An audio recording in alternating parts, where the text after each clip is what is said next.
for today's video. Wait, magpapakilala muna. Ako nga pala si Margo and don't forget to like and subscribe. Ngayon guys, maghanap tayo ng mga pink na gamit and ito may nakita na ako ng clip. 1, 2, 3, 4,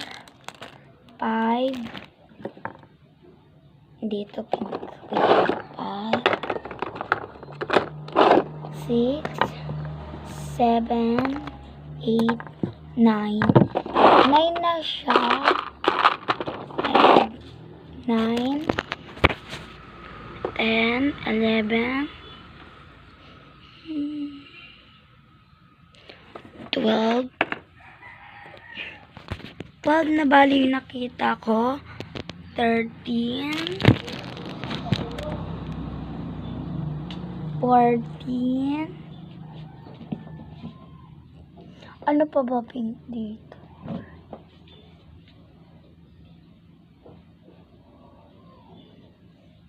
14, 15. So guys, wala na akong makita kaya padamihan tayo guys. 15 lang ako. Dito lahat. 15. So, bye! See you for part 2.